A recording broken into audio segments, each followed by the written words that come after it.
Friends, अभी मैं आपके सामने जिस कंपनी की बात करने जा रहा हूं तो मार्केट कैप इस कंपनी का 44,858 करोड़ का है। यानी कि एक लार्ज कैप कैटेगरी की कंपनी है।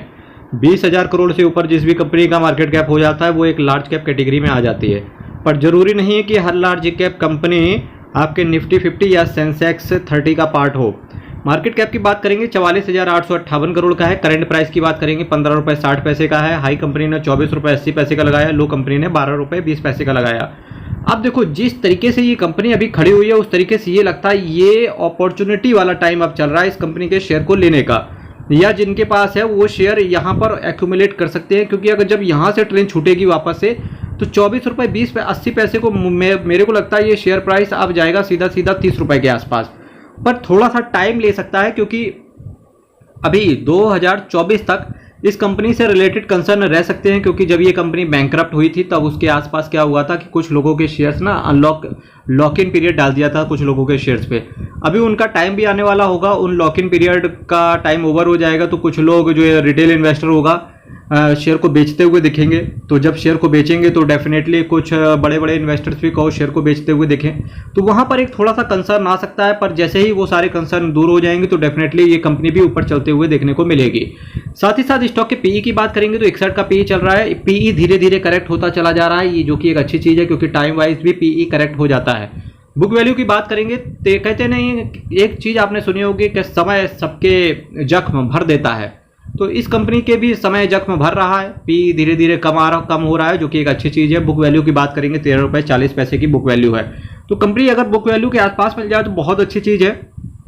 डिविडेंड फिलहाल कंपनी नहीं देती है। Return on capital employed, return on equity की अगर मैं बात करने की चेष्टा करूँ यहाँ से तो 5% के आसपास ही चल रही है जो कि काफ़ी कम है। पर जिस सेक्टर पे कंपनी काम करती है यानी कि बैंकिंग सेक्टर पे कंपनी काम करती है तो वहाँ पर 20% के return on capital employ, return on equity को निकालना बड़ा मुश्किल पड़ जाता है। फेस वैल्यू की बात करेंगे 2 रुपये का फेस वैल्यू और आपको एक स्प्लिट का यहाँ पर मौका मिल सकता है।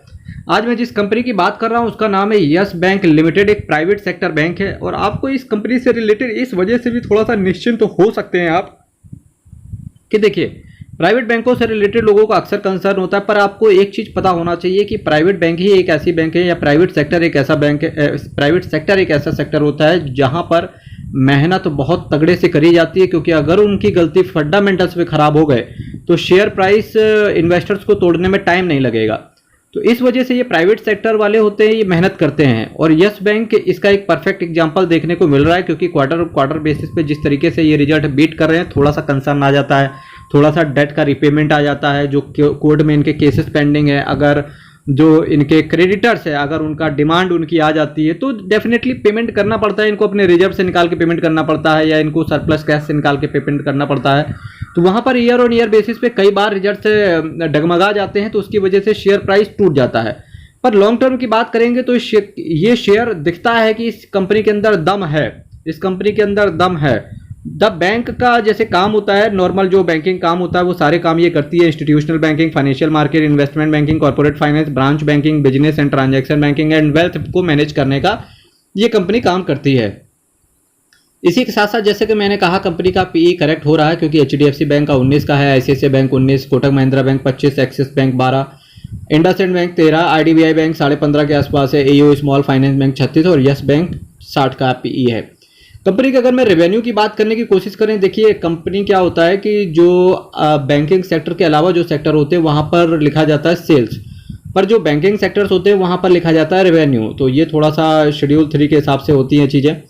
तो रेवेन्यू के हिसाब से अगर बात करें तो सितंबर 2022, दिसंबर 2022 और मार्च 2023, ठीक है। रेवेन्यू की बात करेंगे 5,475 करोड़, 5,874 करोड़, 6,218 करोड़ का revenue quarter on quarter basis पे कंपनी का बढ़ते हुए देखने को मिल रहा है। और इस क्वार्टर में भी देखो कंपनी ने रेवेन्यू को बीट करा क्वार्टर ऑन क्वार्टर बेसिस पे। इंटरेस्ट इनकम की बात करेंगे 3,487 करोड़, 3,908 करोड़, 4,117 करोड़। कंपनी के खर्चों की बात करें तो जहां लास्ट क्वार्टर में कंपनी का खर्चा 3,084 करोड़ के आसपास थे, वहीं इस क्वार्टर में 2,959 करोड़ के खर्चे रहे।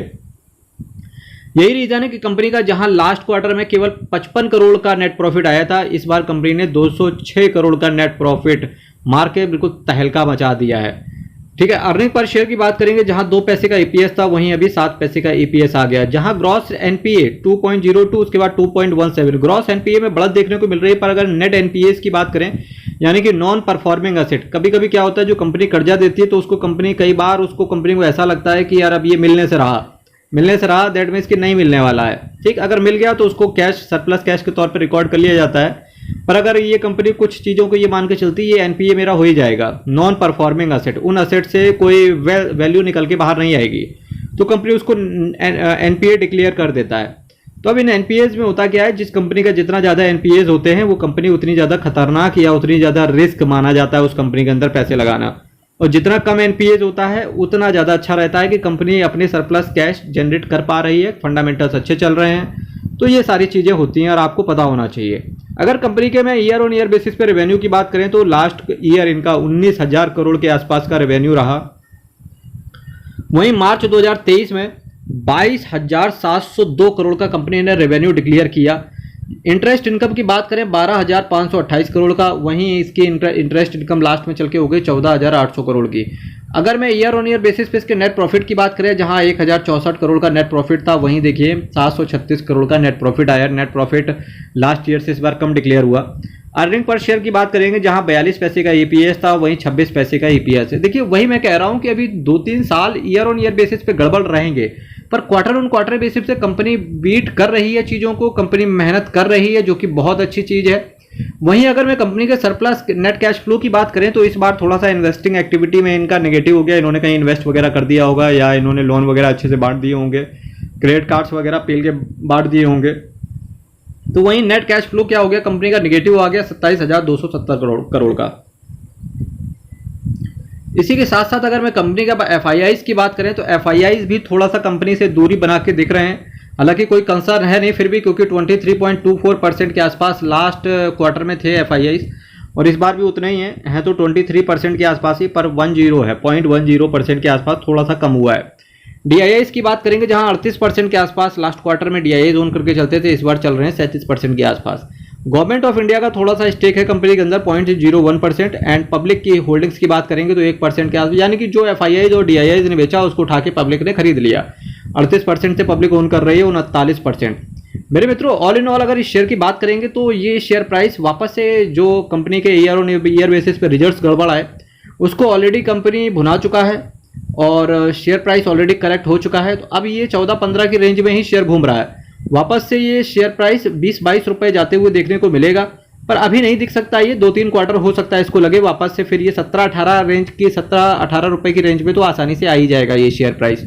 बस थोड़ा सा टाइम लग सकता है चीज़ें, 1-2 साल तक अभी इस कंपनी के अंदर पेशेंस बना के इन्वेस्टर्स को रखना चाहिए, उसके बाद ही रिजल्ट्स देखने को मिलेंगे। ठीक है, तो वही है, जो शॉर्ट टर्म इन्वेस्टर्स है उन्हें थोड़ा सा इस कंपनी से दूरी बना के रखना चाहिए, और जो भी इन्वेस्टर पेनी स्टॉक के तौर पे इस कंपनी को लेके भूल गए हैं या उन्होंने ऐसा पैसा डाला हुआ है जिसकी उन्हें अभी फिलहाल जरूरत नहीं पड़ेगी, तो उनके लिए ये कंपनी बेस्ट है। तो और उन्हें डरना भी नहीं चाहिए किसी भी कंपनी को, क्योंकि पेनी स्टॉक के तौर पे आपको रिस्क भी पता होगा और उसका रिवॉर्ड भी पता होगा। क्योंकि जब पेनी स्टॉक में अगर आप जब रिस्क लेते हो तो रिवॉर्ड भी उतना ही तगड़ा आपको मिलता भी है। होप्स हो कि इस कंपनी में भी आपको उतना ही तगड़ा रिवॉर्ड देखने को मिले। 500-600 रुपये आने वाले समय में ये कंपनी जाए, फिर भी देखेंगे किस तरीके से ये कंपनी काम कर रही है। मेरे मित्रों, चैनल आप सब्सक्राइब कर देना, दिल से बड़ा मोटिवेशन मिलता है जब आप चैनल को सब्सक्राइब करते हो। कल फिर आपके साथ मिलेंगे same time same channel but एक नए शेयर के साथ। तब तक के लिए आप अपना ख्याल रखें। बहुत बहुत धन्यवाद।